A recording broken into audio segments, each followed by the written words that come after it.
In the early spring of 1947, under the burning sun of the Judean desert, a teenage Bedouin shepherd named Mohammed Dib wandered the barren cliffs of Qumran, searching for a goat that had strayed from his flock.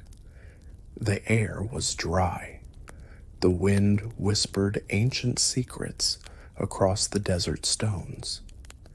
His sandals crunched on gravel as he climbed the limestone ridges, eyes scanning the craggy terrain.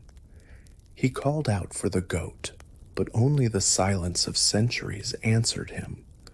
Out of frustration, or maybe boredom, he picked up a stone. He stood before the dark mouth of a narrow cave carved into the rock, one of many dotting the cliffs like forgotten wounds. And then, without thought, he hurled the stone inside. Crack.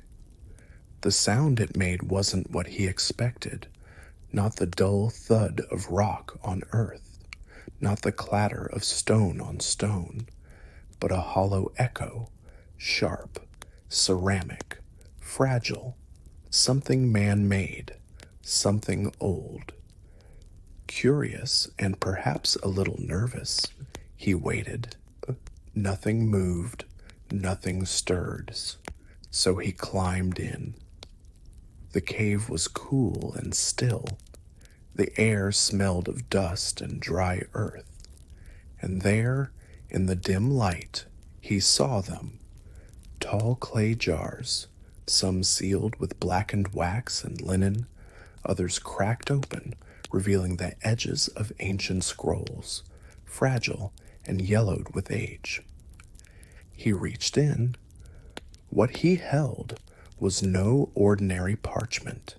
It was stiff, brittle, covered in strange markings, Hebrew, Aramaic, languages he could not read. He had no idea that he was holding something that had not been touched by human hands for over 2,000 years. He took a few scrolls and brought them back to his camp, where they were shown to other Bedouins, then to a local antiquities dealer. And just like that, the journey of the Dead Sea Scrolls had begun. What he found that day would spark a chain reaction across the world of archaeology, religion, and conspiracy. Because these were not ordinary writings, they were part of a library lost in time, hidden before the destruction of Jerusalem, buried before the rise of Christianity, forgotten by all until now. But before scholars could study them, the scrolls began to disappear. Some were sold in secret, passed between hands in dark markets and private rooms. Others were locked in vaults by institutions that refused to share them. Years passed before the full truth began to emerge, and by then, some believed it was already too late. Why were these scrolls hidden in the first place? Why did certain people want to control them? And more haunting still, what might we never be allowed to know? This is not just the story of a discovery. It's the story of a silence that has lasted for centuries, and now the story is ready to be told.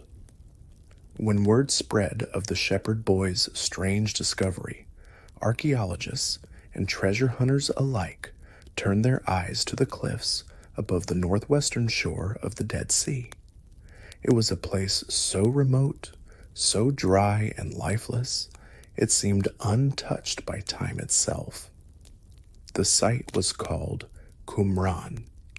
At first glance, it was little more than a cluster of ancient ruins, a crumbling settlement of low stone walls, broken cisterns, and what looked like abandoned ritual baths. But when researchers began to explore the nearby cliffs, everything changed. One cave led to another, and then another.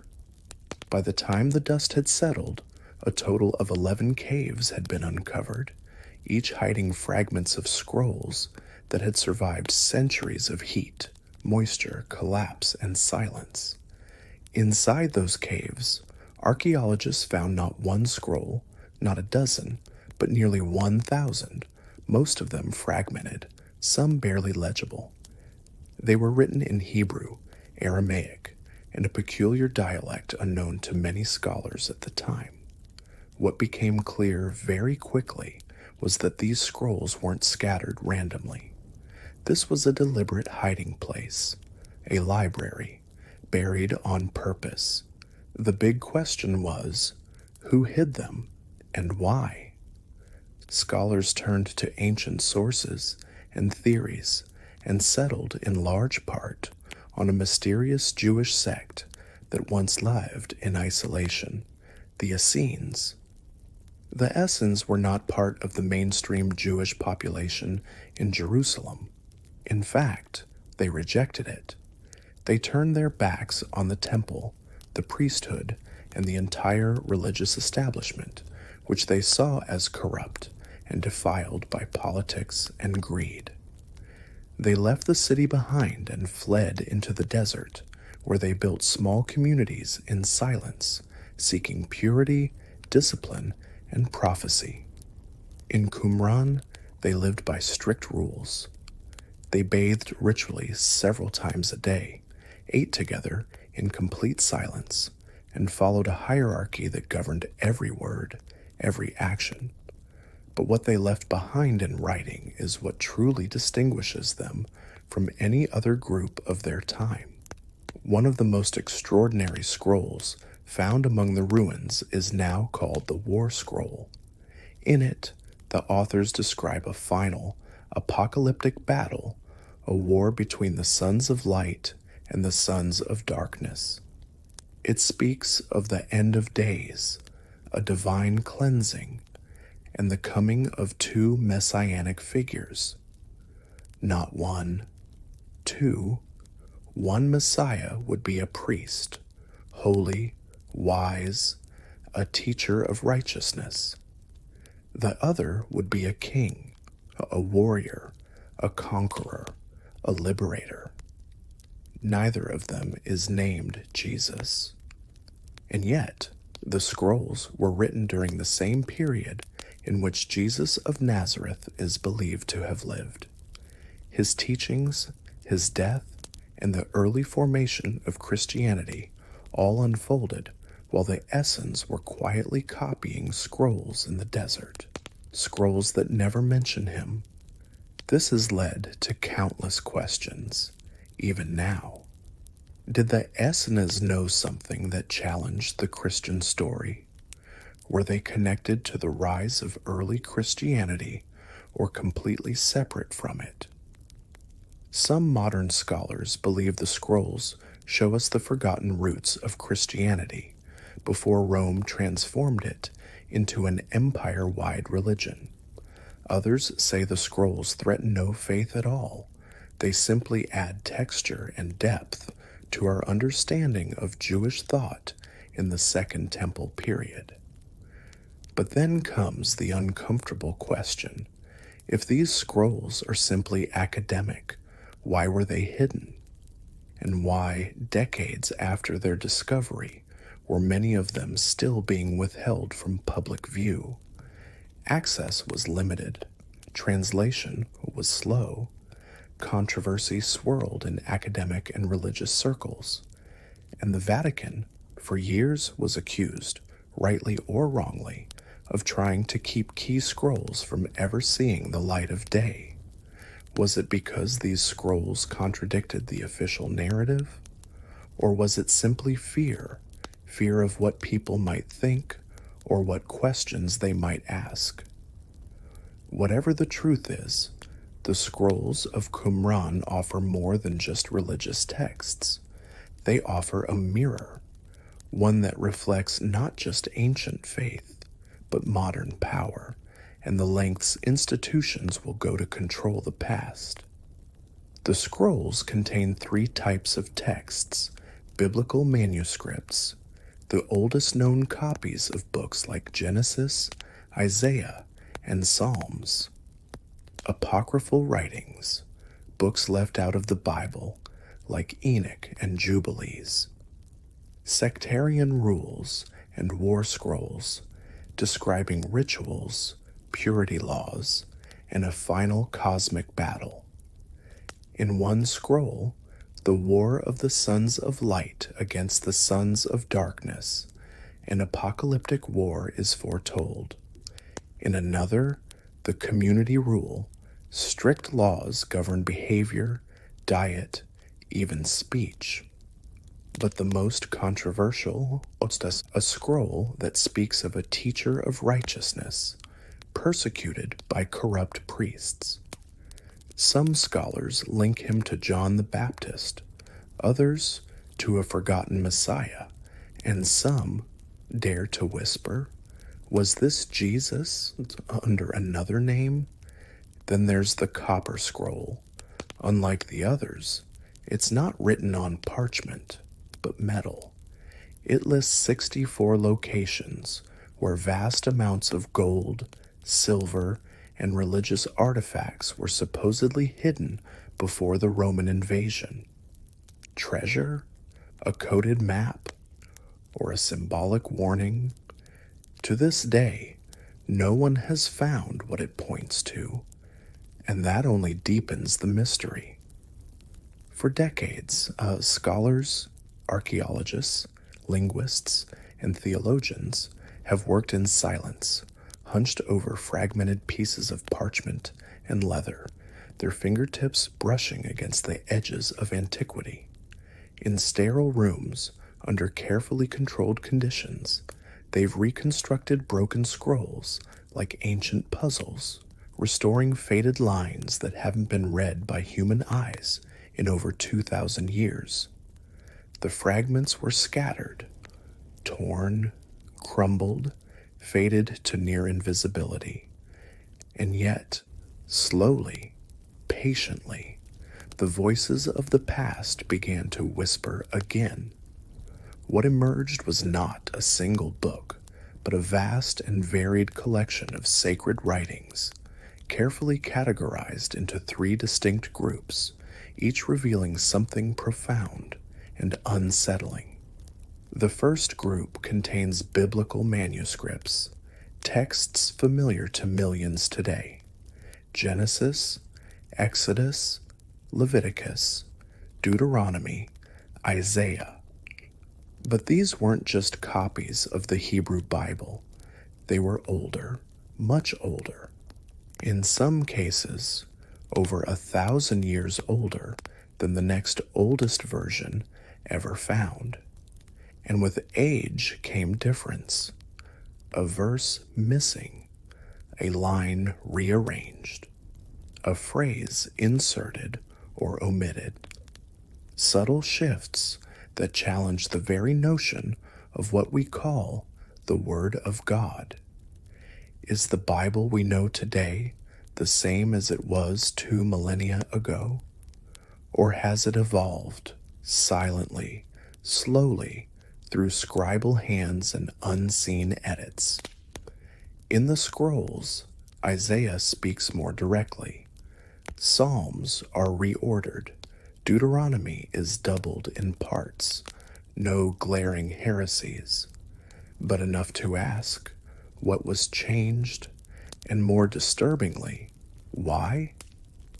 The second category is more controversial: apocryphal texts. These are writings excluded from the Bible as we know it. Some were once widely read, others were deliberately buried. Among them is the Book of Enoch, a wild cosmic vision of heaven and earth. It tells of the Watchers, fallen angels who descended to earth and mated with human women, producing giants, beings of immense strength and corruption. It speaks of divine wrath, of hidden knowledge, of secret realms.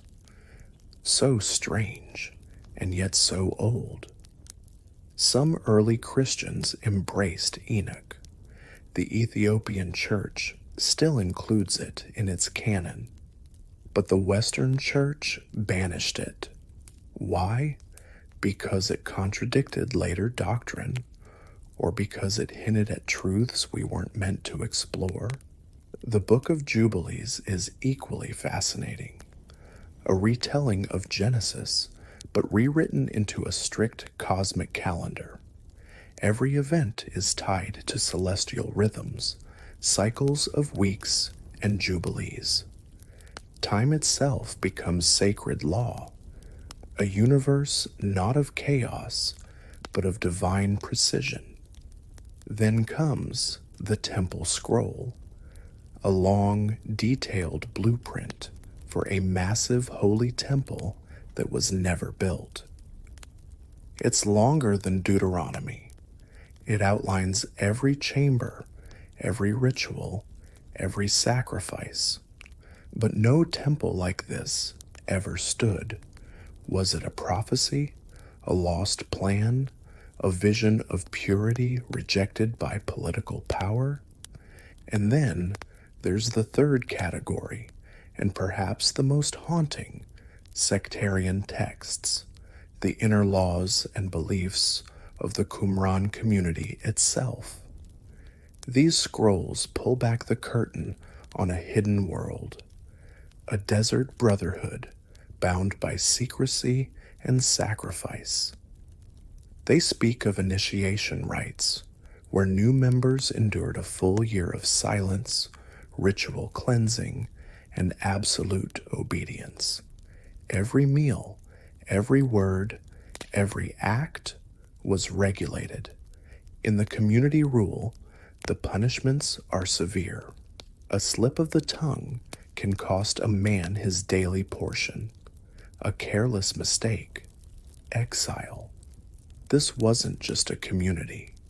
It was a cult of divine perfection, and at the center of it all, a prophecy.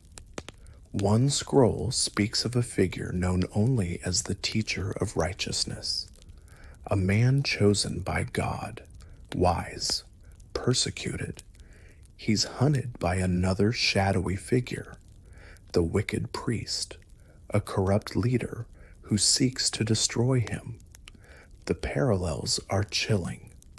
A holy man, rejected, betrayed, opposed by an institution of power, silenced. Was he a real person, a prophet lost to history? Or, as some dare to ask, was this Jesus under another name? But the teacher of righteousness doesn't preach forgiveness. He preaches justice, divine vengeance. He awaits the end of days, not a kingdom of heaven, but a war between light and darkness. Is this the Jesus of Nazareth we know? Or was there another messianic figure buried in the sands of Qumran and erased by those who rewrote the story? We may never know, but the deeper one reads into the scrolls, the more a pattern begins to form. Not just theology, not just prophecy, suppression, ideas discarded, visions ignored, voices erased. Some scrolls are fragmentary because of time. Others, it seems, were intentionally damaged, as if someone tried to destroy them. And so the question rises from the dust. What else has been silenced? How much of what we know is only what we were allowed to know? And who gains when we forget? When the Dead Sea Scrolls were first discovered in the late 1940s, the world was reeling from war. The ashes of World War II were still settling. The nation of Israel was not yet born, and the Middle East stood on the verge of geopolitical transformation. In that moment, a handful of ancient scrolls, written in forgotten languages, buried for centuries in desert caves, may have seemed like just another archaeological footnote. But very quickly, it became clear these were no ordinary relics. What had emerged from the Qumran caves wasn't just dusty parchment. It was something far more dangerous. It was information. And information, when it contradicts power, is never just academic. At first, the scrolls passed through a chaotic chain of possession. Bedouin tribes sold them piecemeal to dealers in Bethlehem. Some scrolls were purchased by the Syrian Orthodox Church. Others made their way into private collections. In 1954, 4 complete scrolls were literally advertised in the Wall Street Journal under the headline, Biblical Manuscripts Dating Back to at least 200 BC for Sale. An American professor purchased them on behalf of Israel. The scrolls went home, but not all of them. By the mid-1950s, the Jordanian Department of Antiquities had taken control of the Qumran excavation site. The fragments being discovered were placed in the Rockefeller Museum in East Jerusalem, and an international team of scholars, handpicked and closely monitored, was formed to translate and publish the scrolls. This group became known as the Scroll Team, but as time went on, a strange thing happened. The team didn't publish, they didn't share, and outside access to the scrolls was almost completely denied. Years passed, then decades. By the early 1980s, nearly 30 years after their discovery, less than half of the scrolls had been made public. Many scholars around the world grew suspicious. Why the delay? Why were only a few men, many of them ordained Catholic clergy from the Dominican-run École Biblique in Jerusalem, allowed access to these ancient Jewish texts? And what exactly were they hiding? Theories began to spread like wildfire. Some believed the scrolls contained early Christian texts that contradicted church teachings. Others speculated they revealed lost prophecies, perhaps even alternate messiahs, that would unsettle centuries of theological certainty. One persistent theory suggested the scrolls described a pre-Christian, apocalyptic Judaism, more radical than anything found in modern scripture, a version of religion that Rome, and later the Church, had buried under doctrine and ritual. Whether these claims were true or not didn't matter. The secrecy alone was enough to fuel suspicion. Why would religious scholars delay the release of ancient writings unless there was something in them they didn't want the world to see? Today, the Dead Sea Scrolls rest in carefully lit, climate-controlled chambers, locked behind glass in museums and archives across Jerusalem and the Western world. Every breath of air around them is filtered. Every rise and fall in humidity is monitored. They are no longer lost, but they are far from ordinary. Because these scrolls, brittle, fragmented, incomplete, are more than ancient texts. They are mirrors, mirrors of a forgotten world, mirrors of what we once believed, and perhaps mirrors of what we were never meant to remember. We now know that the scrolls date from around 250 BCEE to 70 CE, written in the final centuries before the destruction of the Second Temple in Jerusalem. That destruction, by Roman hands, shattered not only Jewish society, but the fragile roots of early Messianic movements spreading across the region. The Qumran community, whether Essenes or another radical group, did not survive the Roman onslaught.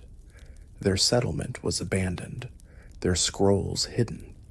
their names erased from history, but they left behind words, words written in ink made from soot and honey, on animal skins and papyrus, sealed in clay jars and placed in caves like tombs, not to be read by their children, not even by their children's children, but by us.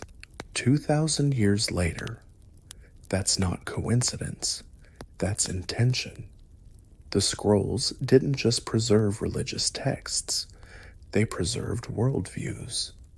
A vision of time where every day was sacred, a structure of life where purity was everything, a belief in justice, vengeance, redemption, and an end that would set all things right. They showed us a different form of Judaism, one that was militant, mystical, and obsessed with prophecy, a form that existed side by side with the world that would produce Christianity and perhaps birthed elements of it. They remind us that faith was never simple, that what we now call Scripture was once debated, edited, even erased, that messiahs were many, not one, that truth was layered and truth-tellers were often hunted, and most of all, they remind us that history is fragile. One cave-in, one fire, one war, and an entire civilization vanishes from the record. But the scrolls did not vanish. They waited through centuries of conquest and silence, waited beneath Roman boots, beneath Byzantine rule, beneath crusaders, sultans, and empires, waited for the right eyes, the right minds, the right questions. Now we hold those scrolls in our museums and archives. We've digitized them, scanned them, translated them. They're just a click away. And yet, even now, the mystery lingers. There are still scrolls unaccounted for, private collectors with fragments never published, lines that trail off mid-sentence, names that appear once and never again, prophecies half-finished, maps that point nowhere or everywhere. The scrolls don't just tell stories, they withhold them, and in that silence, in that tension between what is said and what is missing, we begin to realize the greatest mystery is not what the scrolls reveal, but what they almost revealed. And so we are left with questions. Were these scrolls meant to challenge us? Were they meant to awaken something forgotten, something buried beneath layers of doctrine and tradition? Or were they simply an archive, a final act of devotion from a doomed people who believed that words, holy words, might survive what their bodies could not? Perhaps it doesn't matter. Perhaps the legacy of the Dead Sea Scrolls isn't in what they prove, but in what they provoke: doubt, curiosity, reflection. In the end, maybe their true power lies not in clarity, but in the echo they leave behind, an echo that whispers across centuries. There is more to know, there is more to question, there is more beneath the surface. The jars have been opened, the scrolls have spoken, and still the silence speaks louder.